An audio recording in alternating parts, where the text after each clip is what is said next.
الرحيم الحمد لله الملك الحق المبين وبه نستعين فإنه خير ناصر ومعين والصلاة والسلام على شفيع المذنبين سيدنا أبي القاسم محمد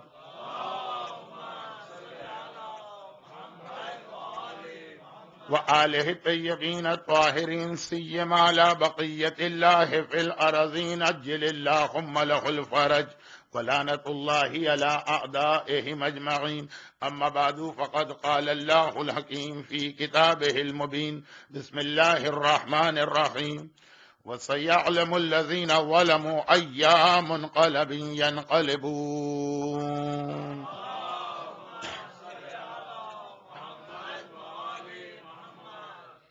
مراجع کرام اور مجتہدین عظام کے درمیان فقہی مسائل میں جو اختلاف ہوتا اور جس کے لیے 2 دن پہلے میں نے عرض کیا تھا کہ ایک ایسی ٹرم استعمال کی جاتی ہے جسے دشمنان اہل بیت نے اپنے ویسٹڈ انٹرسٹ کے لیے کبھی یزید کے لیے استعمال کیا، کبھی اس کے باپ معاویہ کے لیے. تو یہ لفظ ہمارے ہاں بڑا بدنام ہو گیا، خطائے اجتہادی. یہ بالکل اسی انداز سے ہے جس انداز سے لفظ شہید کتنا پاک، پاکیزہ، مقدس لفظ شہید، لیکن اہل بیت کے دامن کو چھوڑنے والوں نے اس لفظ شہید کو بے موقع، بے محل، ایسی جگہ پہ استعمال کیا کہ بدنام ہو کے رہ گیا یہ لفظ. چنانچہ پاکستان کے بعض اخبارات میں ہیڈنگ میں ہی آیا، کراچی میں زہریلی شراب پینے سے 4 آدمی شہید. اب اس لفظ کو اتنا گرایا اور اتنا بدنام کیا، لیکن اس کا مطلب یہ نہیں ہے کہ ہم اس لفظ شہید سے انکار کریں یا اس کی عظمت سے. ایک ایسا ہی لفظ تھوڑا سا ہمارے یہاں بھی تھوڑا سا غلط استعمال ہو جاتا ہے. بہت بڑا لفظ ہے ہماری تاریخ کا، لفظ علامہ، علم سے بھرا ہوا. لیکن خیر، موضوع میرا مختار نامے کے حوالے سے اتنا بڑا ہے کہ میں اس کی وضاحت اس طرف جا نہیں سکتا ہوں. خطا اجتہادی یعنی پوری سنسیئرٹی اور آنےسٹی کے ساتھ ایک مسئلے پر جس کے 2 پہلو ہوں غور کرنا، اللہ، رسول اور امام کو درمیان میں رکھتے ہوئے پوری آنےسٹی کے ساتھ، سنسیئرٹی کے ساتھ پھر ایک رائے قائم کرنا. اس میں یہ ہو سکتا ہے کہ بہرحال ڈفرینس آف اوپینین ہو جائے. یہ عقیدے میں نہیں چلتا، عقیدے میں خطا اجتہادی نہیں ہوتی. امام برق کے سامنے آنے والا کبھی نہیں کہہ سکتا کہ میں خطا اجتہادی کی وجہ سے غلطی کر گیا ہوں. امام برق چمکتا ہوا سورج ہے، اس کے بارے میں کوئی نہیں کہہ سکتا کہ ڈفرینس آف اوپینین ہے کہ سورج نکلا ہے کہ نہیں نکلا. یہ فقہی مسائل اور جزئیات کے اندر یہ ہوتا ہے. مختار نامے میں مختار اور سلیمان ابن سرد خزائی کے درمیان بھی ایک ایسا ہی اختلاف ہو گیا جس کے نتیجے میں مختار کا جہاد 2 سال ڈیلے ہو گیا. مگر اس منزل پر تو شاید آج ہم اپنی تقریر کے آخر میں پہنچیں گے. اسی کے حوالے سے ایک چھوٹی سی بات اور، اسلام کاموں کو بے ترتیبی کے ساتھ انجام نہیں دینا چاہتا. غالباً دنیا میں جتنے سسٹم، اس میں اسلام واحد نظام ہے کہ جس میں ہر چیز میں اتنے آرگنائز طریقے سے کام کرنے کا مومن کو حکم دیا گیا. دیکھیے، جارج برنارڈ شاہ کا جملہ بالکل صحیح کہ جب نظریے پہ غور کرتا ہوں یا تھیوری پر تو اسلام سے بہتر کوئی نظریہ نہیں ہے. دل چاہتا ہے ابھی کلمہ پڑھ لوں. اور جب مسلمانوں کو دیکھتا ہوں اسلام کا پریکٹیکل اسپیکٹ، تو اس سے بدتر کوئی مذہب نظر نہیں آتا. دل چاہتا ہے کبھی اس کے قریب بھی نہ ہو. یہ مسلمانوں کی غلطیاں جو خود دین کو بدنام کرنے کا سبب بنتی. روایت میں یہ 2 چھوٹے جملے بیان کر کے پھر یہ بتاؤں کہ آخر مختار نامے کے شروع میں یہ دو باتیں میں نے کیوں عرض کی؟ خاص طور پہ یہ دوسری بات، اس وقت مسلمانوں سے زیادہ بے ترتیب اور افراتفری میں مبتلا کوئی قوم نہیں. کسی کام میں نہ کوئی پلاننگ ہے، نہ کوئی آرگنائز وے سے کوئی کام ہوتا. دو چھوٹی سی بات. آخری وصیت جو مولائے متقیان نے اپنے بیٹوں کو کی، امام معصوم جب اپنے امام معصوم بیٹے کو وصیت کرتا تو بظاہر ایڈریس ان کو کیا جاتا ہے، لیکن اصل میں سنایا پوری امت کو جاتا. اے بیٹا حسن حسین، اوسی کما بے تقوی اللہ و نظم امر کما.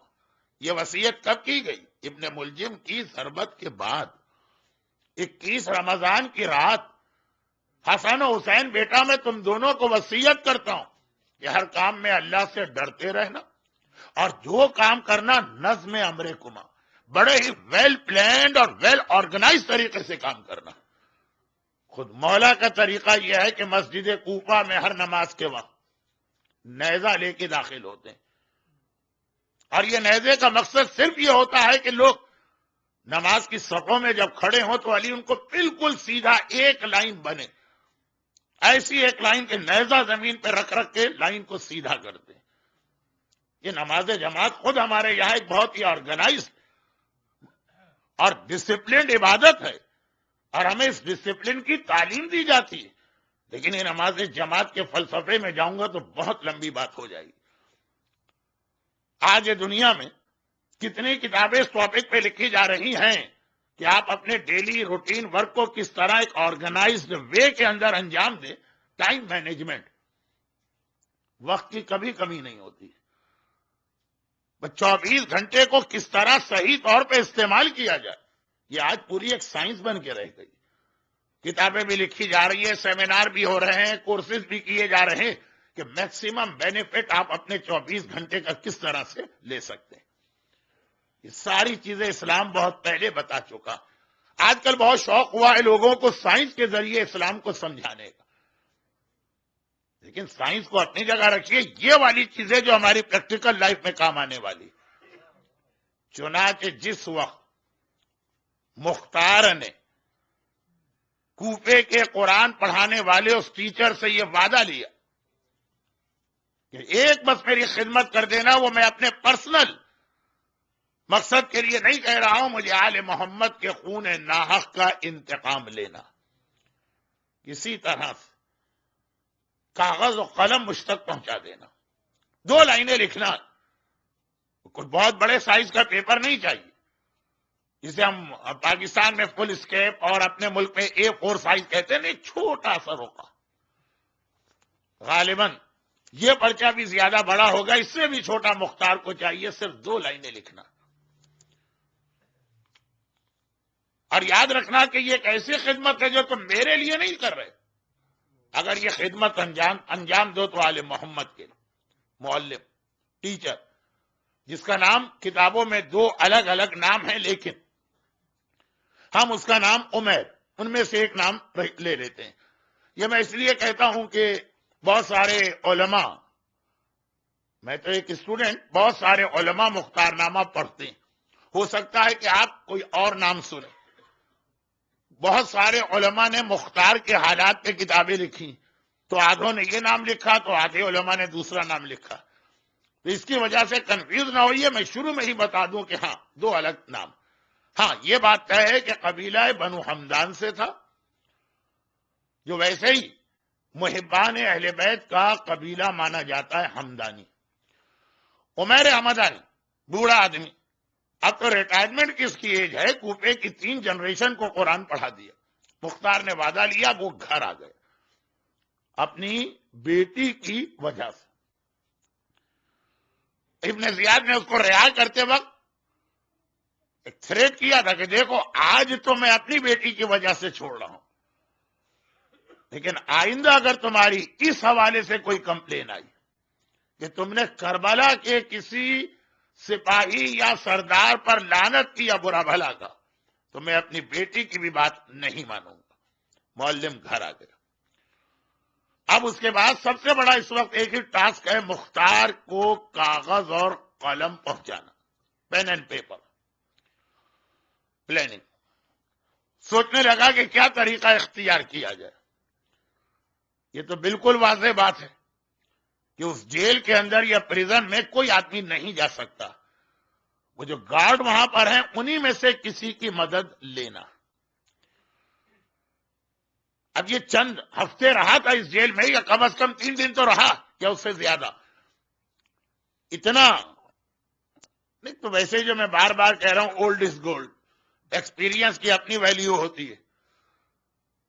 اور پھر یہ تو ٹیچر رہا تھا، اس کا اتنا انٹریکشن 3 جنریشن کے لوگوں سے، اس نے اتنا اندازہ کر لیا کہ جو ان کا انچارج ہے، سپروائزر کہیے، انچارج کہیے، پرانی اردو میں زندانی کہیے، داروغہ کہیے، جو ان کا انچارج ہے وہ دوسروں کے مقابلے میں تھوڑا سا سافٹ لگتا ہے،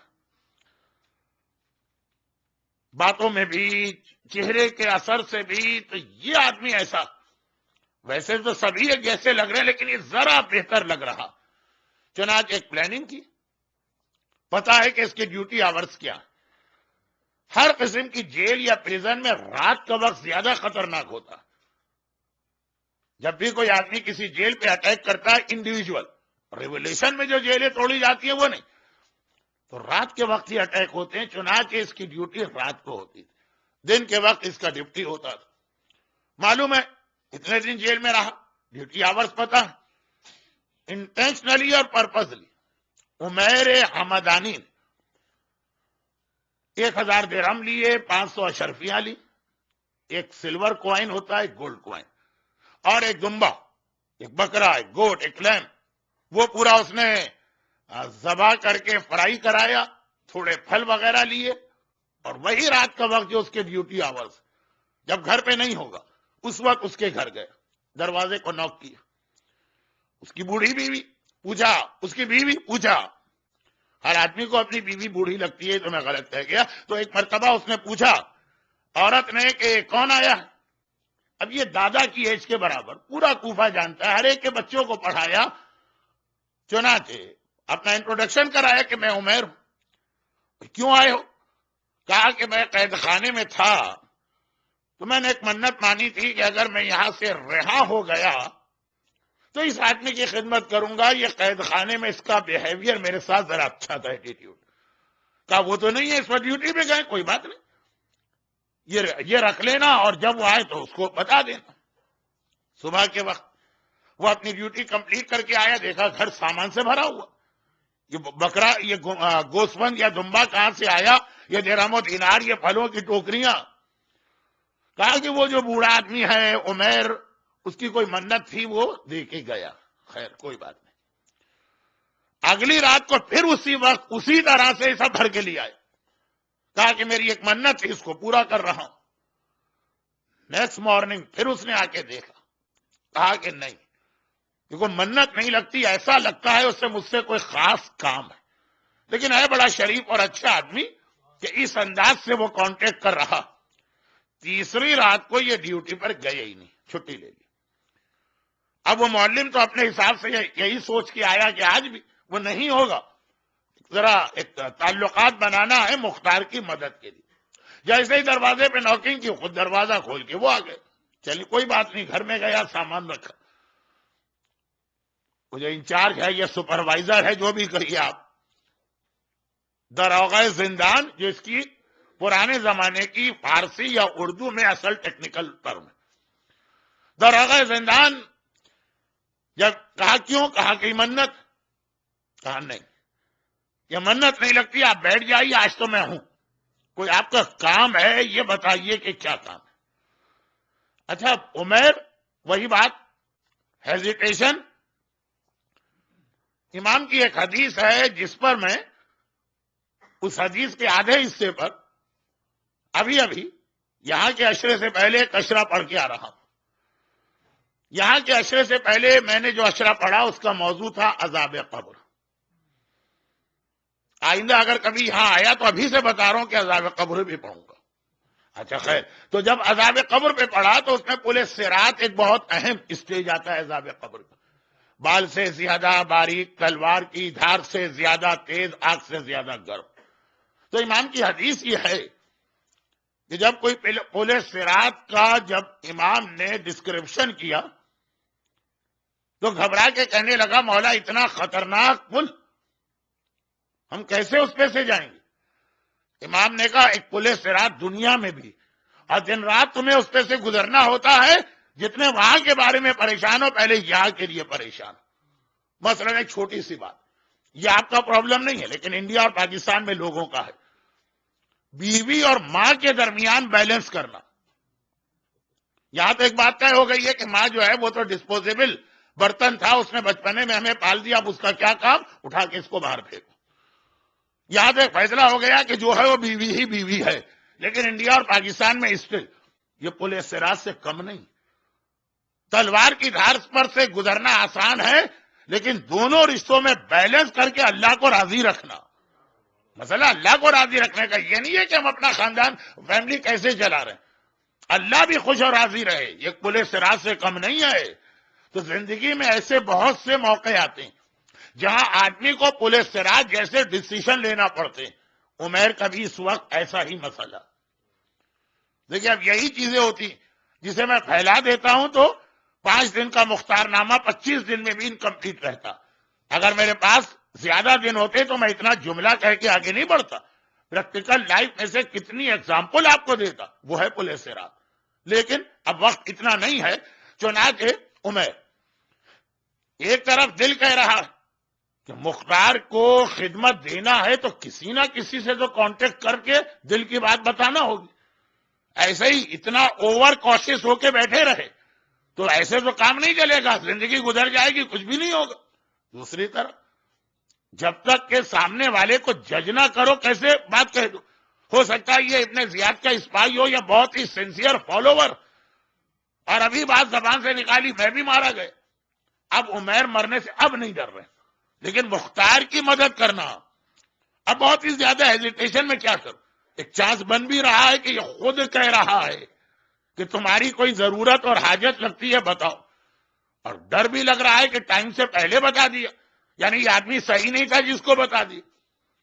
وہ سمجھ گیا، مجھے انچارج ہے، کہنے لگا کہ خدا کی قسم اپنی بات بتاؤ، اگر میں نہ بھی کر سکا تو تمہارا سیکریٹ اور راز کسی اور کو نہیں بتاؤں گا۔ مگر عمیر تجربے کار آدمی ہے، قسم کھانے والے کی قسم پہ ہمیشہ بھروسہ نہیں کیا جاتا، جتنا بڑا فراڈیا ہوتا ہے اتنی بڑی قسم کھاتا۔ تجربے کار ایکسپیرینس آدمی ہے، معلوم ہے کہ خالی اتنی سی بات سے ایموشنل نہیں ہونا۔ کہا رسول خدا کی قسم بتاؤ تو صحیح، اگر میں مدد نہیں کر سکا، میرے اختیار میں نہیں رہا، میرے پاور نہیں ہوئے، تب بھی تمہارا راز اس سینے میں رہے گا۔ کوفے کے ماحول میں جب تیسری قسم اس نے کھائی، وہ دیکھ رہا ہے کہ عمیر ہیزیٹیشن میں، یعنی لگ رہا ہے کہ کچھ کہنا چاہ رہے اور کہہ نہیں پا رہے۔ کہا تمہیں صاحب غدیر جناب امیر کی قسم بتاؤ تو صحیح تمہارا راز کیا۔ اب اس انداز سے یہ تیسری قسم کھائی کوفے کے اس ماحول میں جہاں ابن زیاد حکمران ہے، قاتلان امام سارے بڑے بڑے پوسٹ کے اوپر ہیں، کوفے کا پورا ماحول دشمنی اہل بیت کا ہے، وہاں پہ ایک آدمی جناب امیر صاحب غدیر کی قسم کھا رہا۔ اب ایک مرتبہ کا رزق تو لینا ہی لینا، اس آدمی کا انداز یہ بتا رہا۔ کہا کہ یہ مسئلہ، اچھا یہ بات بہت لمبی چلی، اگر میرے پاس 100 تقریریں ہوتی تو 1 گھنٹے کی تقریر تو خالی اس ڈائلاگ میں ختم ہو جاتی، لیکن اب میرے پاس وقت نہیں۔ آخر کسی نہ کسی ایک رزق تو لینا ہے، ورنہ تو معاملہ آگے بڑھے گا ہی نہیں۔ تیسری قسم جب کھائی تو یقین ہو گیا۔ ایک مرتبہ کہا کہ ٹھیک، اگر مدد نہیں کر سکے تو میرا راز رکھنا، مسئلہ مختار کی ہیلپ کرنے کا، اور ہیلپ یہ ہے کہ ایک کاغذ اور ایک قلم، پین اینڈ پیپر ان کو پہنچانا۔ وہ جو انچارج ہے اس نے سنا، کہا تمہیں بھی معلوم ہے کہ وہ کتنی خطرناک قسم کی پریزن اور جیل، وہاں پہ صرف محبان اہل بیت رکھے گئے، وہاں کتنی سخت چیکنگ اور مانیٹرنگ، اتنا آسان کام نہیں ہے۔ میں انچارج صحیح، لیکن میرے لیے بھی اتنا ایزی نہیں۔ ایک طریقہ، اب اس قسم کی پوسٹ پہ جو لوگ ہوتے ہیں وہ بے وقوف تو نہیں ہوتے نا، بہرحال وہ اپنی عقل مندی، تعلیم، آئی کیو لیول بلند ہے، انٹلیکچوئل ہے تو بڑی پوسٹ پہ رکھے جاتے ہیں. کا ایک طریقہ، تم میرے باپ کی ایج کے برابر ہو، لیکن اگر اس بات پہ تیار ہو کہ لوگوں کے سامنے تمہیں میں ماروں گا، تمہارا امامہ کھینچ کے اتاروں گا، تمہاری داڑھی نوچوں گا، ہو سکتا ہے تمہارے چہرے پہ بھی تھوکوں. اب آپ حضرات گلوبل ولیج میں رہتے ہیں، دنیا قریب ہے، یہ آپ کو معلوم ہے کہ ہمارے یہاں انڈیا اور پاکستان میں کسی کے چہرے پہ تھوکنا تو بہت انسلٹنگ بات ہے تو ہر جگہ، لیکن عرب کلچر کے اندر یہ اتنی بڑی بات بھی نہیں ہے، ایک عام سا طریقہ. تو کہا کہ چہرے پہ ہو سکتا ہے تھوکنا بھی پڑے، لیکن مار پیٹ تو اچھی طرح سے ہوگی، تو میرے باپ کی عمر کے برابر، اور وہ بھی اتنے ایجڈ. چکرا گیا عمیر، کہا کہ اس کا میرے پرابلم سے کیا تعلق؟ کہا ہے تعلق. ابن زیاد بڑا ہوشیار اور چالاک آدمی. میں بہت احتیاط سے بات کہہ رہا ہوں، اس لیے کہ بہرحال مجلس میں ہر ایج کے لوگ ہوتے ہیں. کہا جاتا ہے، ابن زیاد کے حوالے سے کہہ رہا ہوں، جو اس ٹائپ کے بچے ہوتے ہیں، یہ جائز طریقے سے دنیا میں نہیں آتے، وہ ہوتے بڑے چالاک ہیں. تو کہا جاتا ہے، اب اس کے اوپر بحث کا تو موقع نہیں ہے، نہ اتنی کوئی ریسرچ کی ضرورت. اس نے یہ قید خانہ یا یہ جیل ابن زیاد کی نگاہ میں بہت اہم ہے. ایسے ایسے لوگوں کو اس نے رکھا ہے، اس کو معلوم ہے ان میں سے ہر آدمی اپنی جگہ اکیلا ایک ریولیوشن لا سکتا. چنانچہ جو اس نے ان کے اوپر سپاہی رکھے، جو پوری پولیس گارڈ، یہ سب ایسے رکھے ہیں کہ سب ایک دوسرے کے دشمن. ان سب کو جمع کر کے ایک فوج بنائی، ایک پولیس گارڈ بنائی اور اس کو وہاں پہ رکھا ہے تاکہ ہر آدمی دوسرے کو بھی مانیٹر کرتا رہے، سب ایک دوسرے کے دشمن، تاکہ اگر کوئی آدمی ذرا سے بھی کسی کی حمایت کرے تو باقی جتنے سپاہی ہیں، مثلا 100 ہے تو 99 اس کو دیکھ رہا ہوں کہ کیا کر رہا ہے. ایک دوسرے کے ڈر کی وجہ سے کوئی آدمی ابن زیاد کے آرڈرز کے اگینسٹ نہیں جا سکتا. یعنی ان کی پرانی دشمنیاں ہیں، قبیلوں کی دشمنیاں، کوئی ان لوگوں کو چھانٹ چھانٹ کے رکھا. اس طرح تو مختار نامہ کبھی ختم نہیں ہوگا. تو کہہ رہا کہ اب یہ ہم لوگوں کا طریقہ بن گیا، جیسے بعض مومنین کا بھی یہ طریقہ ہو جاتا ہے جب کسی سے دشمنی، کہ اگر میں کوئی بات کروں گا تو 99 بات کو دیکھیں گے بھی نہیں کہ صحیح ہے غلط. میں نے کہا وہ سب اس کی مخالفت کریں گے. ان میں سے کوئی ایک بات کرے گا تو خالی میرا نہیں، سب کا یہی پرابلم. تو اب کرنا یہ کہ کل تم میرے ڈیوٹی آورز میں اسی طرح سے کھانے پینے کا سامان لے کے آنا، اور یہ کہہ دینا کہ میں نے ایک منت مانی تھی کہ اگر میں قید سے رہا ہوا تو قیدیوں کو کھانا کھلاؤں گا. یہ منت بالکل سمجھ میں آتی ہے کہ ایسی منت ہوتی. کیا یہ اجازت ہے کہ میں قیدیوں کو کھانا کھلاؤں؟ میں یہ سنتے ہی تم پہ ناراض ہوں گا. ایک مرتبہ تمہارے چہرے پہ تھوکوں گا، ایک مرتبہ تمہارا امامہ کھینچ کے اتاروں گا، ایک مرتبہ تمہاری داڑھی پہ ہاتھ ماروں گا، ایک مرتبہ تمہیں 2-4 مکے اور لاتے ماروں گا. اتنے بوڑھے آدمی یہ میں کروں گا، اور چیختا ہوا کہوں گا کہ اے بڈھے، میری جان کا دشمن ابن زیاد کو پتا چل گیا تو مجھے فوراً پھانسی پہ چڑھا دے گا. منت پوری کرنے آیا ہے کہ میری موت کا سامان لے کے آ. اتنا میں ناراض ہوں گا. فقط میری دشمنی میں 99 کہیں گے کہ نہیں نہیں بھائی اس کی بات مان لو. غور کیے بغیر کے بات کیا ہے، کیونکہ میں اتنا اگینسٹ ہوں اس لیے وہ فیور کریں. یہ طریقہ ابن زیاد ایک ایسا چھانٹ چھانٹ کے اس نے لوگ رکھے. اگر میں کوئی فیور کی بات کروں لوگ اگینسٹ ہوں گے، میں اگینسٹ بات کروں لوگ اس کے، اس وجہ سے کہ وہ دیکھیں گے میں ان کا سپروائزر صحیح، ان کا انچارج صحیح، لیکن ان کا دشمن. اس کے لیے تیار ہو؟ عمر نے کہا اس سے میرا کام ہو جائے گا. کہا ہو جائے گا. جب 99 تمہارا ساتھ دیں گے تو پھر چلے جانا جیل میں، وہ خود ہی تمہیں لے کے جائیں گے. این اس موقع پہ رات ختم ہو گئی. مسجد میں اذان کی آواز آئی. رات ختم ہوتے ہی اذان ہوتی ہے، چنانچہ لوگ خاموش ہو گئے. یہ اسلام کے چھوٹے چھوٹے احکامات ہیں، اس کی پابندی کریں، اس کے بھی بینیفٹ ہوتے ہیں. لوگ تو بڑے بڑے احکامات کے بینیفٹ ڈھونڈتے ہیں. مولانا داڑھی کیوں رکھے، کوئی بینیفٹ تو بتائیے. مولانا حجاب کیوں کرے، کوئی فائدہ تو بتائیے. مولانا گانا کیوں چھوڑے، اس کا کیا فائدہ. چھوٹے چھوٹے اسلام کے احکامات. اگر اتنا کہا جائے کہ واش روم میں جاؤ تو پہلے الٹا پیر لے کے جاؤ، اور مسجد میں آؤ تو پہلے سیدھا پیر لے کے آؤ، اس میں بھی کوئی بینیفٹ ہے. اب جیسے ہی اذان و اذان کے موقع پہ بات چیت کرنا اسلام میں بہت ہی شدید مکروہ، حرام کی بات تو نہیں کہتا لیکن مکروہ، چنانچہ لوگ خاموش ہو، اذان ختم ہوئی، لوگ گھروں سے نکلے، اب جو باتیں بہت آہستہ آہستہ ہو رہی۔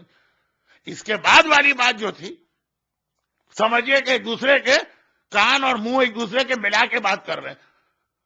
عمیر نے کہا لیکن بہرحال چلو یہ کھانا بھی میں لے جاؤں گا، کوئی بات نہیں، 4000 آدمیوں کے لیے کھانا لے جانا آسان کام نہیں ہوتا، چلو یہ خرچہ بھی برداشت کروں، مسئلہ کیسے حل ہوگا؟ کہا کہ ان میں سے ایک روٹی پکاتے وقت کاغذ کا ٹکڑا اس کے اندر رکھ دینا چھوٹا سا، اور وہ جو تم کھیرے ککڑی لاؤ گے کوکمبر، وہ تو آج بھی عرب کے کلچر میں بہت اہم، چھوٹا سا پین اس کی کسی کاٹ کرے کھیرے یا ککڑی یا کوکمبر کو اس میں ڈال دینا، اور جو ڈرائی فروٹ لے کر آؤ گے اخروٹ اور بادام، اس کے شیل میں سوراخ کر کے تھوڑی سی انک رکھ دینا۔ اب اسے کوئی دل میں ہوشربا یا داستان امیر حمزہ تو لکھنا نہیں ہے مختار کو، وہ تو ایک لائن کا جملہ لکھنا، اور جب تقسیم کر رہے ہو کھانا تو یہ والی چیزیں خاص طور پہ مختار کو دے دینا۔ اب یہ تمہارے اوپر، یہ تینوں کام مشکل نہیں ہے، لیکن یہ مشکل ہے کہ 4000 کی تقسیم میں جو اصل چیزیں وہ مختار تک پہنچے۔ عمر نے کہا وہ کوئی پرابلم نہیں، طے ہو گئی بات۔ آخری جملے بہت آہستہ آہستہ کہے گئے اذان کی وجہ سے۔ اگلا ایز اٹ از، عمر آدھی رات کے وقت قید خانے میں پہنچے اور وہی پوری گاڑی بھر کے آ رہی ہے، 4000 آدمیوں کا کھانا لے کے جا رہے ہیں، وہی سب کچھ ہوا۔ دروغہ نے دیکھا اور اس طرح دیکھا جیسے کوئی بالکل نیا آدمی ہو، اور کیوں آئے ہو تو کہا کہ ایک منت ہے قیدیوں کو کھانا کھلانا ہے، اور پھر پڑا ان پر، اور امامہ اتارا اور جوتے مارے اور چہرے پہ تھوکا اور داڑھی پہ ہاتھ مارا، 2 مکے مارے اور 4 لاتے ماری، سب کچھ ہوا فقط اس لیے کہ ہمارا کمپیٹیٹر اس کو مار رہا ہے، 99 خود بخود ان کے فیور کرنے لگے۔ کبھی اکثر ایسا ہوتا، چونکہ ہماری دشمن کا دشمن دوست ہوتا ہے، وہ جو ایک بہت ہی مشہور مولا کا فرمان ہے وہی ہو گئے۔ پالیٹکس میں بھی دیکھیے کتنے ملک صرف اس لیے آپس میں ایک دوسرے سے ہاتھ ملا لیتے ہیں، یہ ایک دوسرے کے جانی دشمن ہے، وہ تیسرے کے خلاف کام کرنا۔ اور عرب دنیا کی پالیٹکس میں جائیے تو ایران اور عراق کی شیعہ حکومت کے خلاف جو ہو رہا، کیسے کیسے لوگوں نے ایک دوسرے سے ہاتھ ملایا ہے، یہ تو بہرحال مختار نامے میں ہمیشہ یہ چیزیں بتاتا ہوں، کرنٹ ایشوز، ٹائم نہیں ہے اس لیے ذرا سا آگے بڑھ رہا ہوں۔ اور غالباً مجمع کو بھی ان چیزوں سے اتنا انٹرسٹ نہیں ہے۔ اب یہ ہوا کہ دشمنی میں وہ خود بخود اس کے دوست بن گئے، چنانچہ سب نے انٹرفیئر کیا۔ کچھ لوگ بلا وجہ بھی انٹرفیئر کرتے ہیں، جیسے ایک آدمی نے دوسرے سے کہا میری بات مانو ورنہ ایسا مکہ ماروں گا تمہارے 34 دانت توڑ دوں گا۔ قریب سے گزرنے والے نے کہا دانت تو 32 ہوتے ہیں، 34 کیسے؟ کہا مجھے پتا تھا تم بولو کہ 2 دانت میں نے تمہارے بھی اس میں شامل کر لیے۔ تو یہ جو بعض اوقات بلکہ بہت سے لوگوں کی عادت ہوتی، اچھا جہاں پہ انٹرفیئر کرنا چاہیے وہاں کوئی انٹرفیئر نہیں کرتا۔ ارے مولانا وہ حجاب کرے نہ کرے ہمارا کیا تعلق، وہ نماز پڑھے نہ پڑھے ہمارا کیا تعلق، اپنی قبر میں تو ہم اکیلے جائیں گے، قبر میں امر بالمعروف کا بھی جواب دینا ہے، اکیلے وکیلے کی بات نہ کریں، پوری فیملی کی ذمہ داری آپ پر، پورے فرینڈ سرکل کی ذمہ داری آپ پر، پوری کمیونٹی کی ذمہ داری آپ پر۔ 2-4 جملے تو سن لیا کریں، چاہے آپ کو مختار نامے میں یہ پسند نہ ہے، مگر اسی کا نام مختار نامہ غرضی کہ 99 نے فیور کی، اور جب ایک اکیلا سامنے 99، تو اب یہ ذرا سا پریشر میں آ گیا، سارا کا سارا پریٹینڈ کر رہا، کہا کہ بھائی اتنا پریشر ڈال رہے ہو تو چلو، لیکن دیکھو اگر کسی نے اپنے زیاد کو بتا دیا تو؟ انہوں نے کہا ارے ہم سب مل کے یہ کام کر رہے ہیں تو کون بتائے گا اپنے زیاد کو؟ چنانچہ جیل کا لاک کھولا گیا، اور اب یہ کھانا اندر اسمگل ہو رہا ہے کہ بس این اسی موقع پہ ابن زیاد گھوڑا دوڑا تھا، وہ رات کے 12 بجے آ گیا۔ یہ کیا ہو گیا؟ ابن زیاد اس وقت کہاں سے آ گیا؟ راتوں کو سونے والے یا شراب کے نشے میں ڈوبنے والے لوگ، اور ابن زیاد آتے ہی پہلے تو اسی جو انچارج ہے اس کے اوپر پل پڑا، کیا سمجھ رکھا اتنی بڑی حکومت چلا رہا ہوں مجھے پتہ ہی نہیں کہ کیا ہو رہا، آج تمہیں نہیں چھوڑوں گا، میرے دشمن کی مدد کر رہے۔ اب غصہ کر رہا۔ اب یہ دروغہ ایک مرتبہ کہا کہ حاکم ہوا کیا، 2-4 جملے تو تعریف کے کہنا پڑتے ہیں نا ایسے موقعوں پر۔ آپ ایسے حاکم، اتنے سمجھدار حاکم، اتنے انصاف والے حاکم، جو سزا چاہے دیجیے، لیکن پہلے بتائیے میری غلطی کیا ہے۔ کہا گیا تمہاری غلطی یہ ہے کہ تم نے مختار کو کچھ چیزیں اسمگل کرنا چاہیے وہ اس کھانے کے اندر۔ کہا نہیں، دیکھیں بوڑھا آدمی آپ جانتے ہیں نا؟ کہاں جانتا ہوں، 4 دن پہلے میری بیٹی اس کی سفارش لے کر آئی تھی عمیر کی۔ کہا کہ یہ جیل میں رہا، یہ اتنی خطرناک جیل ہے، یہ بھی آپ کو پتا ہے، آپ ہی نے بنائی۔ اس نے منت مانی، آج منت پوری کرنے آیا، سارے قیدیوں کے لیے کھانا لے کے آیا۔ ابن زیاد نے کہا لیکن وہ جو منت میں یہ بات تھی کہ مختار کی مدد کی جائے گی، انہیں پین و پیپر دیا جائے گا۔ اب اس وقت ریڈ ہینڈڈ پکڑے گئے ہیں، لیکن بہرحال اب ایک ہی بات، کیا ابن زیاد کس نے آپ کو یہ غلط خبر دی؟ کوئی اس میں پین و پیپر نہیں۔ کہا نہیں، مجھے بہت ہی اتھینٹک سورس نے بتایا۔ کہا یہ سامنے رکھا ہے کھانا، ابھی تو خالی لاک کھولا جا رہا تھا، کھلا بھی نہیں تھا، ڈھونڈ لی۔ اور اب یہ دل ہی دل میں دعا بھی کر رہے ہیں کہ خدا بندہ، یہاں تک تو ہمارے اختیار میں تھا، ہم نے اس کو روک دیا، کنوینس کر دی، اب اگر پین و پیپر نکل آئے تو بات ختم۔ دونوں مرنے کو تیار ہیں اس وقت، مرنا پرابلم نہیں ہے، مختار تک یہ چیز پہنچنا چاہیے۔ لیکن ابن زیاد کو یہ نہیں پتا کہ یہ پیپر کہاں رکھا گیا۔ وہ جو بات ہوئی تھی نا کہ ایک روٹی کے اندر رکھ دینا، اس وقت تو بہت چپکے چپکے یہ بات کر رہے تھے، فجر کا وقت ہو گیا تھا، اور پین کو ایک کوکمبر کے اندر بہت احتیاط سے تھوڑا سا کٹ کر کے رکھ کے دوبارہ اس کو جوڑ دینا کوکمبر، وہ نہیں سنا تھا جو بھی اسپائی تھا۔ اذان کی وجہ سے یہ لوگ خاموش ہوئے تھے، اذان کے بعد آواز ان کی بہت ہی لو تھی۔ یہ آخری بات نہیں، 4,500 قیدیوں کا کھانا، اس کے اندر ایک ایک کو اٹھا کے، جبکہ پتا بھی نہیں ہے کہ کس طریقے سے مختار نے، ابن زیاد نے وہی رینڈم چیکنگ کی۔ اس زمانے میں مشینیں تو ہیں نہیں، ادھر دیکھا ادھر دیکھا، روٹیاں اٹھائی، اس کے ذہن میں تھا کہ 2 روٹیوں کے بیچ میں ہوگا، وہ بھی دیکھ لیا، ذہن میں تھا کہ کمبر کے درمیان ہوگا، وہ بھی دیکھ لیا، کچھ نہیں ملا۔ اور یہ سارے کے سارے 100 آدمی اس کے اپنے سلیکٹڈ آدمی ہیں۔ اب جب کچھ نہیں ملا تو بڑی ایمبیریسمنٹ فیل ہوئی، چنانچہ ایک مرتبہ غصے کے عالم میں پیچھے مڑا، کہا ادھر آؤ۔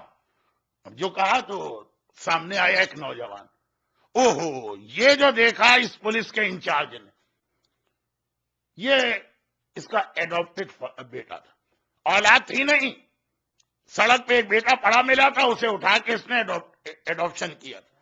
اب اسلام کا ایک بہت اہم حکم ہے، ایڈاپشن بہت بڑی نیکی، لیکن ایڈاپٹڈ چائلڈ سے پیرنٹ کا کوئی ریلیشن نہیں بنتا، چنانچہ جیسے ہی وہ بالغ ہو اس سے پردہ واجب ہو جاتا۔ اب پردہ واجب تھا، لیکن آپ بھی دیکھیے گا کہ جہاں جہاں ایڈاپشن ہوا ہے وہاں لوگ کہتے ہیں مولانا یہ کیسے ممکن ہے؟ ایک لڑکی، اس کو پتہ ہی نہیں کہ میں ایڈاپشن کے ذریعے ان کی بیٹی ہوں، 9 سال کی ہو گئی، ہم کہہ دیں ہم تمہارے باپ نہیں ہیں، خبردار ہمارے قریب نہ آنا، یعنی اپنی باڈی ہم سے ٹچ نہ ہونے دینا، اس کی پرسنالٹی ڈیمیج ہو جائے گی۔ 15 سال تک ایک بچہ اپنی ماں سمجھتا رہا، اب حجاب واجب ہو گیا، مولانا یہ پرسنالٹی ڈیمیج ہو جاتی ہے اس طرح سے۔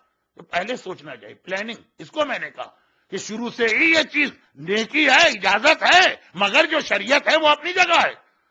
عام طور پر اس قسم کے جو ابیوز کے واقعات ہوتے ہیں وہ گھر کے ان رشتہ داروں کی وجہ سے ہوتے ہیں جو محرم نہیں، ہم نے زبردستی ان کو محرم بنا دیا۔ پتا چلا کہ یہ ایڈاپٹڈ لڑکا جب ذرا بڑا ہو تو خود جس کو اپنی ماں کہہ رہا تھا اس نے بری نگاہ ڈالی۔ میں بہت احتیاط سے بات کر رہا ہوں، اور 2 دن پہلے داروغہ نے اس کو بری طرح ڈانٹا، ہم نے تمہیں پالا، یہ تمہاری ماں، اور گھر کے اندر ہی تم نے فضول باتیں شروع کر دی۔ چنانچہ اس کو ریونج لینا تھا، اس نے جب دیکھا کہ آج میرے باپ نے آف لیا بغیر کسی ریزن، اور اتنی لمبی میٹنگ ہو رہی ہے تو وہ چپکے سے کان لگا کے سن رہا، ساری باتیں سن لی، لیکن جو اہم ترین بات تھی وہ تو اذان کے بعد ہوئی تھی، وہ بھی نہیں سن سکا۔ ابن زیاد کے پاس جا کے اس نے فوراً یہ رپورٹ دے دی، جسے اردو میں لگائی بھجائی کہتے ہیں، عربی میں ہمزہ لمزہ کہتے ہیں، ویل لکل ہمزۃ لمزہ، تباہی اور عذاب اور جہنم ہو ادھر کی بات ادھر لگانے والے پر۔ اب ابن زیاد ایک ایمبیرسمنٹ فیل کر رہا، بھائی اتنے غیظ و غضب کے عالم میں آیا، ساری میں نے تلاشی لی، کچھ نہ نکلا، اس کو بلائے، جیسے ہی دیکھا اس نے پہچان لی، کہا اے ابن زیاد، اس کی بات پہ بھروسہ کیا؟ ارے یہ تو سڑک پہ پڑا ہوا بچہ تھا، میں نے ہمدردی کی، یہ بڑا ہوا اور اس نے اسی طرح میری بیوی پہ بری نگاہ ڈالی. 2 دن پہلے میں نے اس کو ڈانٹ دیا. ابن زیاد غصے کے عالم میں آ گیا. یہ بھی ہیومن نیچر کا ایک عجیب قسم کا کنٹراڈکشن. غصے کے عالم میں آ گیا، تلوار نکال کے اس کی گردن اڑا دی. آدھی رات کو لے کے آیا، سپاہیوں کے سامنے اس نے مجھے ذلیل کیا، قتل کر دیا. لیکن کیا جملہ کہہ کے قتل کیا. کہتا کیا، ایک بے گناہ کا خون میرے ہاتھ سے کروانے جا رہے تھے، اگر یہ دروغہ مارا جاتا ایک بے گناہ کے خون کا ابن زیاد کو اتنا خیال. عراق کے ایک بہت ہی مشہور اہل سنت کے عالم کا واقعہ اس زمانے کا، جب کربلا کا واقعہ ہوا، کہ ایک بار شام کے کسی آدمی نے جا کے، شام مانے سیریا، ان سے پوچھا کہ بھائی میں نے نماز پڑھی، نماز کے بعد دیکھا کہ میرے کپڑوں پر مچھر کا خون لگا، کیا اس خون کے ساتھ نماز ہو جاتی ہے کہ نماز مجھے ریپیٹ کرنا؟ مسئلہ پوچھا گیا، رونے لگے، سر پیٹنے لگے. لوگوں نے کیا کہا، کیا ہوا؟ کہا مچھر کا خون کپڑے پہ لگ گیا تو اتنے پریشان ہو، اور رسول اللہ کے بیٹے کا خون کیا اور کبھی آ کے نہ پوچھا کہ اتنا بڑا گناہ ہو گیا، اس کی اب معافی کیسے ہوگی؟ مچھر کے خون میں احتیاط کرنے والے فرزند زہرا کا خون کرے اور سوال تک نہ کرے پلٹ کر. دیکھیں یہ ہوتا ہے دشمنان اہل بیت کے اندر ایک حماقت والا تقوی. کہا ایک بے گناہ کے خون سے میرے ہاتھ رنگنا چاہتے ہو؟ کربلا میں حسین کے بچے اور بچیاں تمہارے ظلم کا نشانہ بنتے رہے، اس وقت یہ خیال نہ آیا، خیال آ رہا. لیکن خیر وہ تو اس اسپائی کی گردن اڑا کے چلا گیا، اور اتنا اس وقت غصے میں بھی تھا اور ایمبریسمنٹ میں بھی تھا کہ آگے اس نے کچھ کہا ہی نہیں. چنانچہ جب اس نے منع بھی نہیں کیا تو ایک طرح کی پرمیشن مل گئی کہ اب تو کھلاؤ قیدیوں کو کھانا. اب ایک بار قیدیوں کو کھانا دیا گیا. اور آپ کو پتا ہے نا، عربی کا ایک محاورہ القاسم و محروم، جب کسی کی ذمہ داری لگاؤ کہ یہ نیاز تقسیم کر دو لوگوں میں، ہمیشہ جو تقسیم کرنے والا ہے نا ذمہ دار، وہ ہمیشہ خالی ہاتھ رہتا. یہ عربوں میں ہوتا ہوگا، ہمارے ہاں تو الٹا ہوتا ہے، اس کے یہاں ڈبل نیاز جاتی ہے. تو اب یہ جو ہے نا، یہ جس کے حوالے آپ نے یہ انتظام کیا ہے، اب یہ اس کی دانش مندی پر ہے، خود ہی تقسیم کرے. تو وہی والی روٹی ابن زیاد کو اگر پتا ہوتا کسی روٹی کے اندر پیپر ہے، سوچا بھی نہیں تھا. وہی والی روٹی، وہی کوکمبر، وہی ڈرائی فروٹ میں سے اخروٹ اور بادام کے شیل وہی مختار تک پہنچائی. اور 4000 قیدی، لمبا یہاں سے وہاں تک قید خانہ گئے اور آئے. اتنی دیر میں مختار کو ایک ہی جملہ تو لکھنا تھا، وہ جملہ لکھ چکا تھا. اور جب واپس آ رہے ہیں تو یہ کاغذ ان کی جیب میں چپکے سے ڈال دیے. اتنا اندھیرا، قیدی تو ایک دوسرے کو دیکھ لیں گے کیونکہ ان کی آنکھیں اندھیرے میں ہی کام کر رہی ہیں، سپاہی کہاں دیکھیں گے، باہر روشنی سے آئے. اور ایک مرتبہ یہ کھانا تقسیم کرا کے گھر واپس آئے. معلم نے آ کے جیب میں ہاتھ ڈالا، مختار کا ایک خط تھا، 2 خط، ایک اپنے بہنوئی کے نام، ایک اپنی بہن کے نام. بہن سے کہا تھا کہ بہن تمہارا بھائی اس وقت ابن زیاد کی قید میں، اپنے شوہر سے کہو میری رہائی کا انتظام کر. اور بہنوئی کے نام خط تھا کہ آپ کی بڑی عزت ہے یزید کے دربار میں، آپ میری سفارش کی. اور یہ دونوں پرچے جیب میں. یہ یہاں تک کا تو مشن ہو گیا. اب مسئلہ یہ کہ یہ خط کیسے پہنچا جائے مختار کی بہن کو. اس لیے کہ معلم کو بھی پتا کہ ابن زیاد کو معلوم ہے کہ مدینے کے اندر مختار کی بڑی سورس والی بہن رہتی ہے، عام بہن نہیں، بڑی جس کے ریسورسز ہیں، حضرت عمر کی بہو اور عبداللہ ابن عمر کی بیوی. تو اس نے پوری ایک کوشش کی ہوگی کہ مختار کی کوئی انفارمیشن وہاں تک نہ پہنچے. میں 2 مرتبہ اس کی آنکھوں میں آ چکا ہوں. اب اگر یہ خط لے کے میں باہر نکلا کوفے سے، ہو سکتا ہے وہاں کوفے کے گیٹ کے اوپر آلریڈی یہ انسٹرکشن کہ اس عمیر کو کوفے سے باہر نہ جانے دینا. اب کیا کیا جائے؟ اب ایک طریقہ یہ بھی ہوتا، کہا کہ ابن زیاد سمجھ رہا ہوگا کہ اگر میں اس کے اگینسٹ کوئی لیٹر لے کے جا رہا ہوں تو چھپ کے جاؤں گا. میں چھپ کے جاؤ نہیں، اس طرح جاؤ کہ وہ اس کو اطمینان ہو جائے کہ اگر ان کے دل میں چور ہے نا، چور کی داڑھی میں تنکا ہوتا، کہ اگر اس کے دل میں چور ہے تو یہ تو میرے پاس نہیں آتا. اگلے دن کیا کیا، اس نے پہنا احرام، حج کا زمانہ قریب تھا، احرام پہنا اور سیدھا اپنے گھر سے نکل کے ابن زیاد کے محل کے سامنے گیا. کوفے کی مسجد کے پیچھے ہی تو ابن زیاد کا محل تھا، دارالامارہ. یہ بھی عجیب بات کہ اس دارالامارہ کو یزید کے بعد والے حکمران عبد الملک ابن مروان ابن حکم نے توڑوایا. مجھے کسی نے بتایا کہ چند سال پہلے تک ہم اس کی زیارت کرتے تھے اور بعد میں بنا ہوگا. ایکچوئل جو دارالامارہ تھا وہ عبد الملک ابن مروان نے توڑوا دیا تھا. کب توڑوائے تھے؟ جب وہ موسب ابن زبیر اپرائزنگ کی تھی یزید کے خلاف، وہاں کے گورنر بن گئے تھے. ان کا سر جب کاٹ کے اس محل میں لایا گیا، عبد الملک وزٹ کرنے آئے. ایک بوڑھے نے دیکھا، بے اختیار کہا اللہ اکبر. عبد الملک نے کہا کٹا ہوا سر دیکھ کے اللہ اکبر کیوں کہہ رہے؟ کہا کہ یہ میں یہاں پہ 4 سر دیکھ چکا ہوں. پہلے حسین مظلوم کا سر ابن زیاد کے سامنے آیا، پھر ابن زیاد کا کٹا سر مختار کے سامنے آیا، پھر مختار کا کٹا سر اس موسب کے سامنے آیا، اب موسب کا کٹا سر تیرے سامنے آ رہا.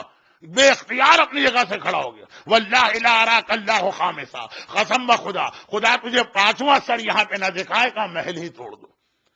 یہ ہے سیعلم الذین ظلموا.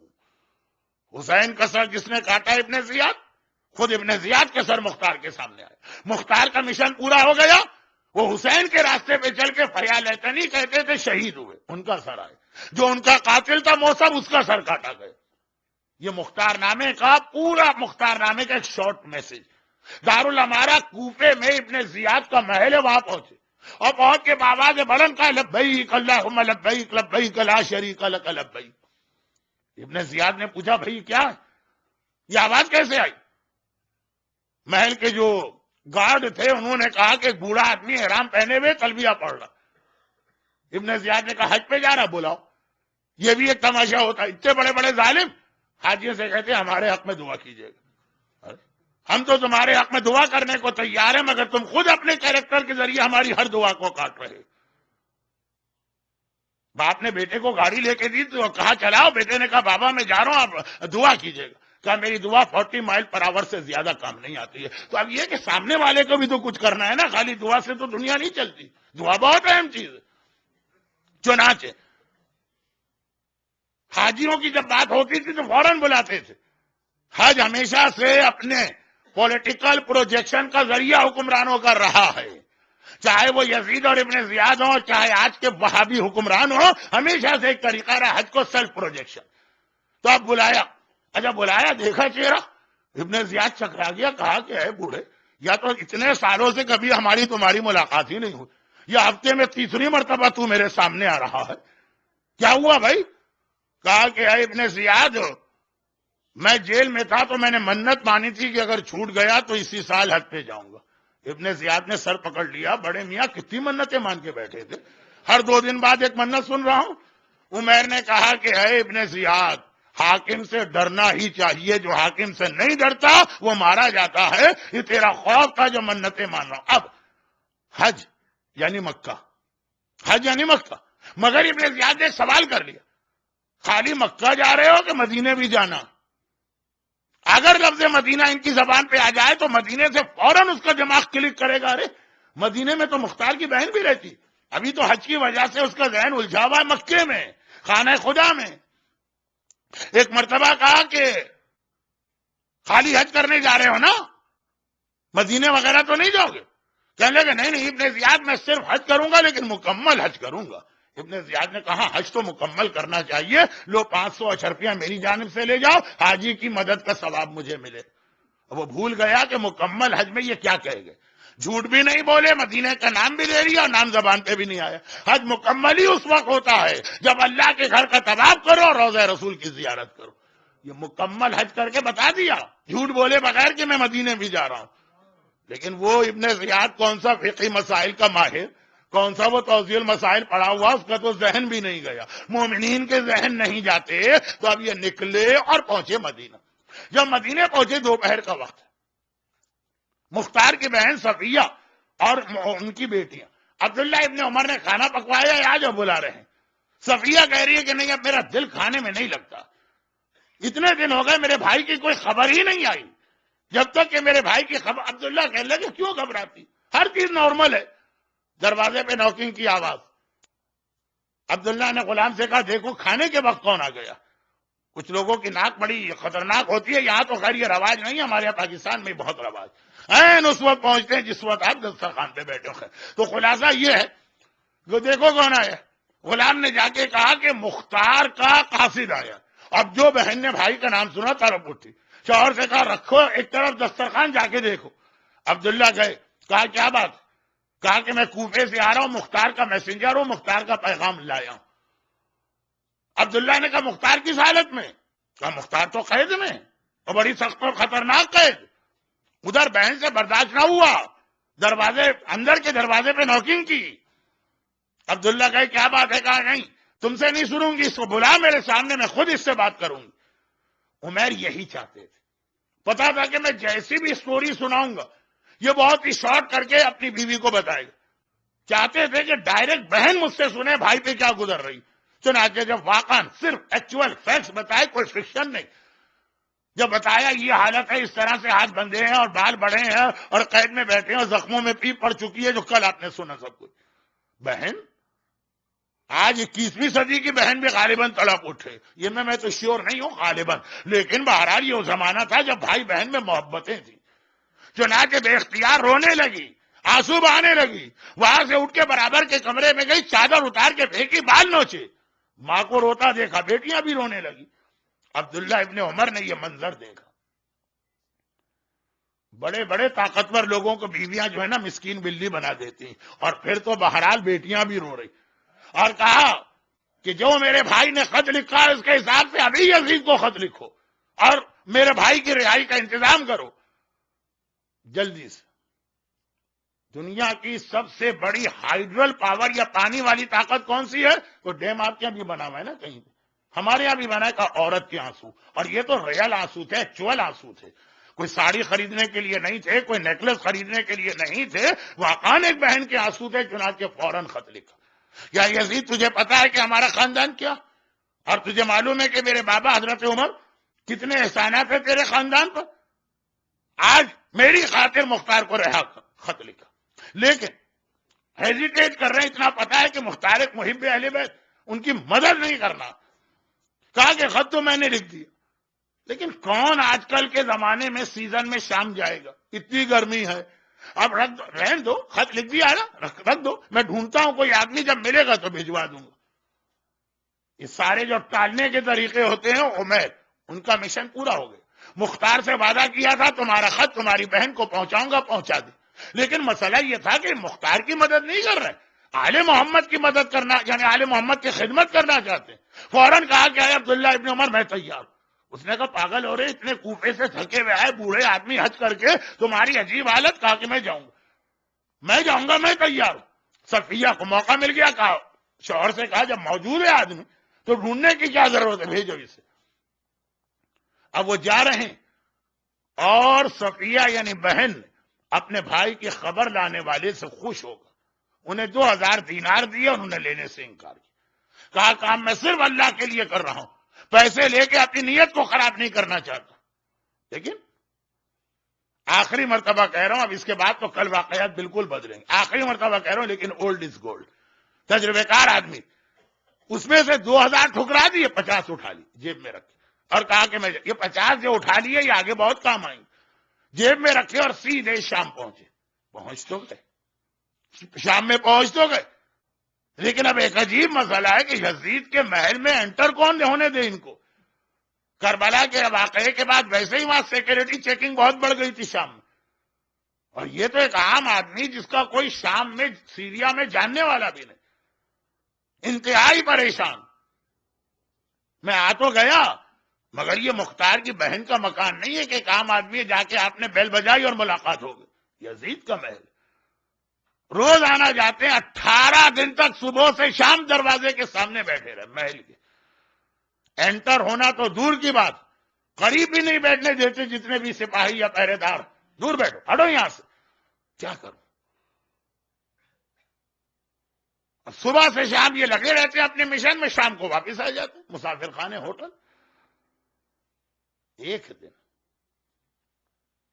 مسجد کے امام نے, جس محلے میں رہتے ہیں جہاں فجر کی اور مغرب کی نماز پڑھتے ہیں, بس زور اثر تو وہاں گزرتی ہے, جو آج کل آپ شام میں جا کے جس مسجد کی زیارت کرتے ہیں وہی تو یزید کا محل تھا.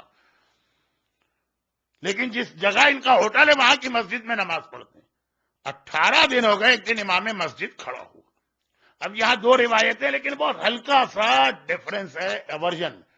بعض علماء نے لکھا کہ وہ ایک سبزی بیچنے والا تھا جس کے یہاں یہ صبح و شام سبزی لیتے تھے، کھانا خود پکاتے تھے. بعض نے کہا مسجد کا امام، وہ کھڑا ہوا مسجد میں، یہ نماز پڑھ کے چلے گا. کہا بھائی مسجد والوں، ہمارے درمیان مشہور ہے کہ الکوفی لا یوفی، کوفے والا کبھی وفا نہیں کرتا، مگر اب تو ہم لوگ لگ رہا ہے وفا نہیں کرے. 18 دن سے ایک مسافر ہمارے درمیان، پورا دن غائب رہتا ہے، رات کو آتا ہے بہت پریشان، اور چہرے پہ آثار بھی ایسے ہیں کہ پریشان. آج تک ہم نے اس سے پوچھا کہ اس کا کیا پرابلم ہے، کس لیے وہ شام میں آیا ہے، ہم اس کی کیا ہیلپ کر سکتے ہیں. نمازیوں نے کہا واقعا ہم سے بڑی غلطی ہوئی، اور آپ ہی ہم میں سب سے سینئر اور تجربے کار ہیں، آپ جائیے معلوم کر کے آئیے، اور پھر جو جیسا بھی کام ہو ہم میں سے جو کر سکتا ہو. نمازیوں میں ہر قسم کے لوگ ہوتے ہیں، کوئی پیسے والا ہوتا ہے، کسی کے تعلقات ہیں، کسی کے پاس کوئی سرکاری پوسٹ ہے، تو جیسا کام ہو آپ ہم کو بتائیے گا. امام مسجد گیا غلام کے پاس، اور باقی باتیں کل ہوں گی.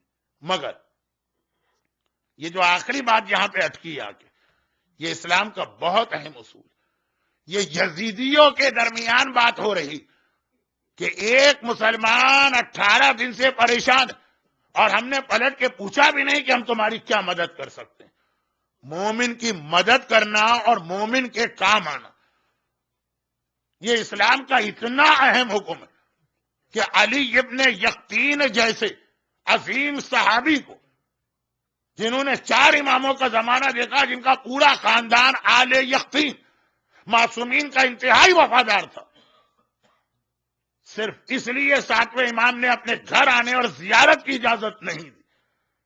یہ غریب مزدور ان کے پاس آیا تھا، وہ پرائم منسٹر تھے، تو کسی کام میں مصروف تھے، اس سے کہا ابھی میں ملاقات نہیں کر سکتا.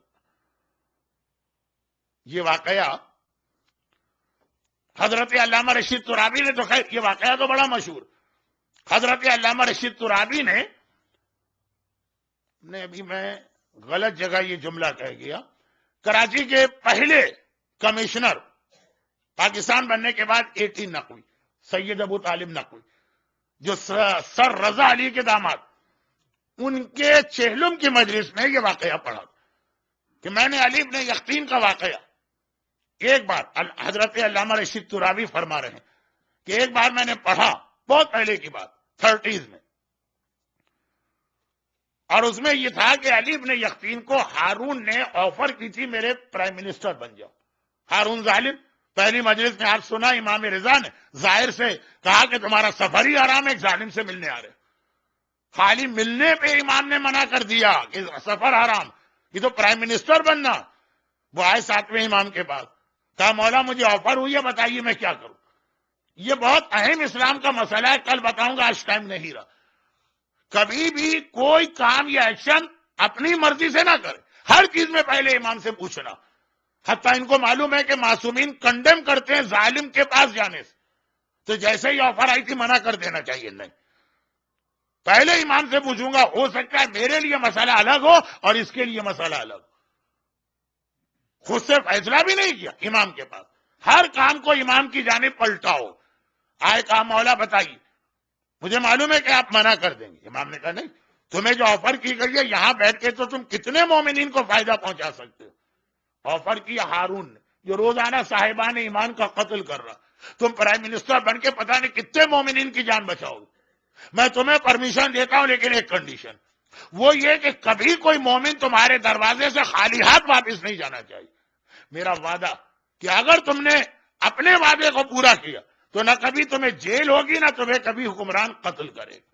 ہر پرائم منسٹر آخر میں اپنے ہی بادشاہ کے ہاتھوں قتل ہوتا تھا یا جیل ڈالا جاتا. خاص ہارون برمکی خاندان کا تو اس نے بیڑا غرق کر دیا. لیکن میرا تم سے وعدہ، مرحوم AP نقوی نے علامہ ترابی کی مجلس میں یہ واقعہ سنا اور کہا، وہ انڈین سول سروس کی بات ہے، اس وقت تو پاکستان انڈیا بنے نہیں. مولا میں آپ سے وعدہ کرتا ہوں کوئی مومن میرے دروازے سے خالی ہاتھ نہیں جائے گا، آپ بھی اپنا وعدہ پورا کیجئے. اور واقعا بڑا سخت زمانہ بھی ان پہ آخر میں آیا، لیکن اللہ نے ان 2 چیزوں سے انہیں بچایا. تو یہ اللہ کا وعدہ. مومن کو کبھی خالی ہاتھ واپس نہ پلٹاؤ جنہوں نے زندگی میں کبھی اس اصول پہ عمل کیا. اگر آپ کے پاس پیسے ہیں اور کسی کو ضرورت ہے آپ مدد کریں. اگر آپ کے پاس کوئی ایسا اسٹیٹس و عہدہ ہے جس سے آپ کسی مومن کو فائدہ پہنچا سکتے ہیں فائدہ پہنچائیے. اگر آپ کے پاس کچھ اور نہیں ہے ٹائم ہے اور اس کو اس وقت آپ کے ٹائم کی ضرورت ہے اسے ٹائم دیجیے. یہاں تک روایتوں میں کہ آیا ایک شخص میرے چوتھے امام کے پاس جب وہ خانہ کعبہ کا طواف کر رہے, طواف مینس 7 سرکٹ کا چوتھے یا تیسرے چکر, مولا میں مکے میں 90% لوگ باہر کے ہوتے ہیں, مولا میں باہر کا ایک مومن ہوں, مجھے ایک ضروری کام پیش آ گیا ہے, کوئی یہاں پہ ہمارا شیعہ میں تو نہیں جانتا آپ تو جانتے ہوں گے. امام نے کہا کیوں؟ کہا کہ مجھے ایک ہیلپر کی ضرورت. امام نے کہا مجھ سے دوسرے کا نام لے رہے ہو, مجھ سے کیوں نہیں کہتے ہو؟ مولا آپ تو میرے امام اور آپ طواف کر رہے ہیں, طواف ایک عبادت ہے. امام نے توڑ دیا طواف اور کہا کہ اگر میں طواف کمپلیٹ کروں تو مجھے ایک طواف کا ثواب ملے گا, اور اگر میں مومن کی مدد کروں تو ہر قدم پر مجھے ایسے 70,000 طواف کا ثواب ملے گا. خالی زبان سے کہا نہیں, اپنا طواف توڑ دیا اور گئے اس کے ساتھ. آقا حسین مومن آیا, کہا مولا ایک ضروری کام ہے میری مدد کر دیجیے. آقا چلے, راستے میں مسجد النبوی کے سامنے سے گزر ہوا, دیکھا امام حسن وہاں بیٹھے ہوئے. آقا حسین نے اس مومن سے کہا تم اسی راستے سے آئے تھے؟ کہا کہ ہاں. آقا حسین نے کہا تو مصیبت زدہ کو نیئرسٹ کو پہلے بلاتا ہے, دور والے کے پاس بعد میں جاتا. تو جب میرا بڑا بھائی حسن تمہیں نظر آ گیا تو آگے کیوں گئے؟ کہا نہیں, لوگوں نے کہا امام حسن اعتکاف میں بیٹھے.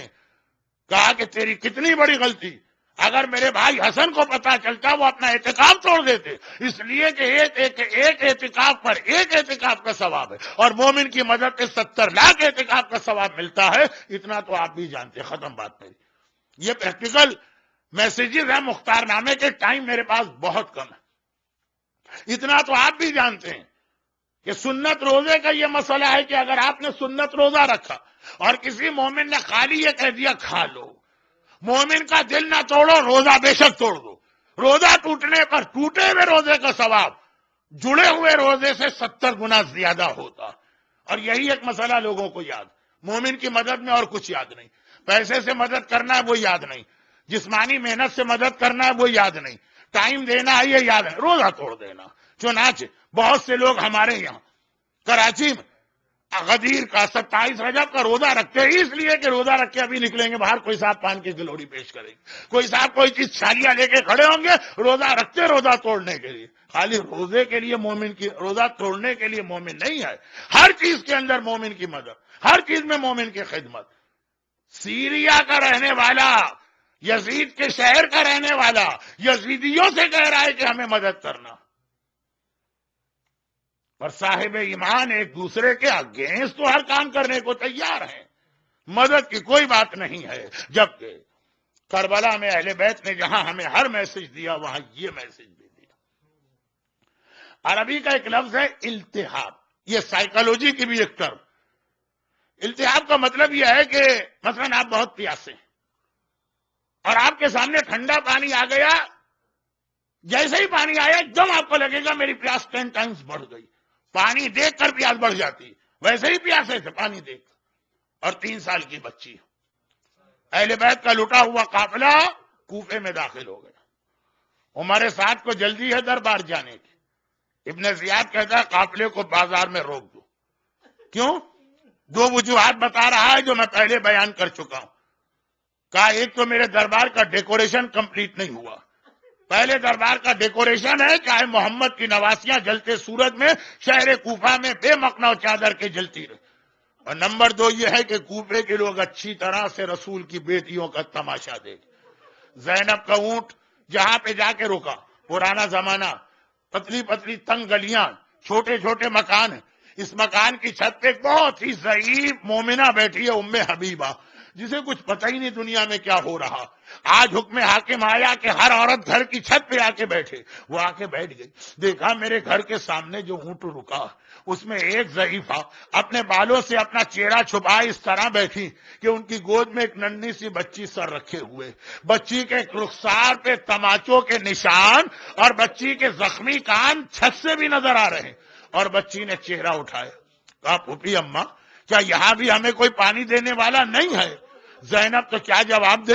ام حبیبہ کا دل تڑپ اٹھا، دوڑ کے گئی، ٹھنڈے پانی کا کوزہ لایا، ہاتھ بڑھا کے کوزہ سکینہ کو دیا۔ سکینہ 3 دن نہیں، اب تو 4-5 دن ہو گئے پیاسی ہے، اور اتنی پیاسی بچی، پانی ہاتھ میں آیا، التہاب، پانی، پیاس اور بڑھ گئی، پانی پینا چاہتی ہے۔ ام حبیبہ کی آواز آئی، بچی جب پانی پی لے تو میرے حق میں 2 دعائیں کرنا، اس لیے کہ میں نے سنا خدا تم جیسے یتیموں اور قیدیوں کی دعا بہت جلد پوری کرتا ہے۔ سکینہ نے کہا تیری دعا کیا ہے؟ کہا پہلی دعا تو ابھی ابھی میرے دل میں آئی، خدا میرے بچوں کو تیری طرح سے یتیم و اسیر نہ کرے۔ ہائے ننھی سکینہ، ننھے ہاتھ جوڑے، آسمان کو دیکھا، خدا بندہ جیسی یتیمی اور اسیری سکینہ پر آئی ہے، میرے بابا کے کٹے سر کا واسطہ مومنہ کے بچے اس سے محفوظ رہیں۔ اور ہاں تیری دوسری دعا کیا ہے؟ کہا بہت بوڑھی ہو گئی ہوں، دوسری دعا یہ ہے کہ مرنے سے پہلے کم سے کم ایک بار خدا مدینے کی زیارت کا موقع دے دے۔ سکینہ تو دعا کرنے لگی، زینب نے دشمنوں کے شہر میں اپنے شہر کا نام سنا، ایک بار چونک کے ادھر متوجہ ہوئی اور کہا کہ اے ضعیفہ مدینے کیوں جانا چاہتی ہے؟ ام حبیبہ نے کہا مدینہ میرے آقا علی کا شہر ہے، میری شہزادی فاطمہ کا وطن ہے۔ زینب نے کہا لیکن اب تو علی بھی نہ رہے، اب تو فاطمہ بھی نہ رہی۔ وہ کہتی ہے تو کیا ہوا، علی کا بیٹا میرا آقا حسین تو ہے، فاطمہ کی بیٹی میری شہزادی زینب تو ہے، اپنا نام سننا تھا۔ زینب نے کہا اے ضعیفہ کیا نام سنا ہے یا زینب کو پہچانتی بھی ہے؟ وہ فخر سے کہتی ہے بھلا کیسی باتیں کرتی ہو، جب تک طاقت تھی ہر سال بی بی کی زیارت کو جاتی تھی، میں بھلا زینب کو نہ پہچانوں، بس اتنا سننا تھا۔ زینب نے دائیں بائیں دیکھا، کوئی نامحرم کی توجہ نہیں ہے، چہرے سے بالوں کو ذرا سا ہٹایا، اے ام حبیبہ ذرا دیکھ کے پہچان لے میں ہی فاطمہ کی بیٹی زینب ہوں۔ ام حبیبہ نے شہزادی زینب کو دیکھا، بے اختیار صرف ایک جملہ کہا، ارے شہزادی آپ میرے شہر میں اس طرح آ گئی، سر پہ چادر نہیں ہے، بال کھلے ہیں، بازوؤں میں رسی ہے، ارے میرا آقا عباس کہاں چلا گیا؟ ہائے عباس کی بہن، چادر کس نے چھینی، رسیاں کس نے؟ الا ولعنت اللہ علی اعدائہم اجمعین۔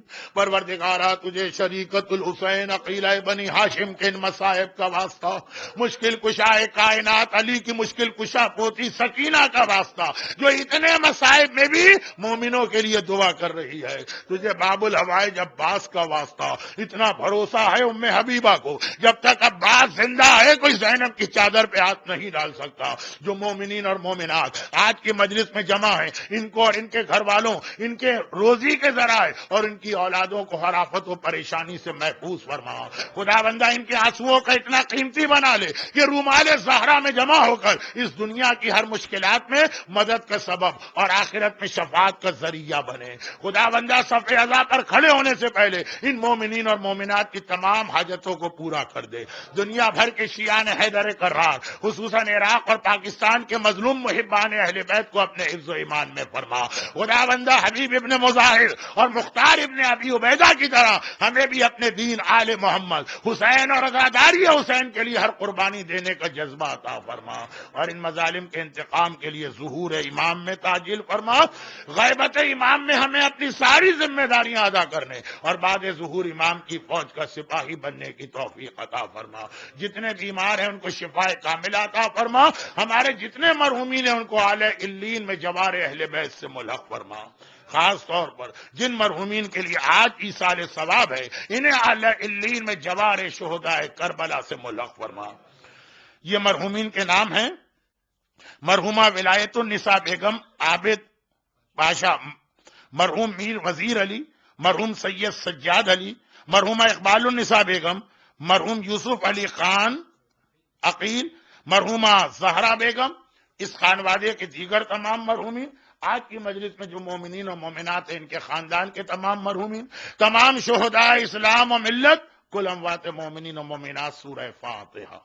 بسم اللہ الرحمن الرحیم الحمدللہ رب العالمین الرحمن الرحیم مالک یوم الدین ایاک نعبد و ایاک نستعین اهدنا الصراط المستقیم صراط الذین انعمت علیہم غیر المغضوب علیہم ولا الضالین۔ ماتم حسین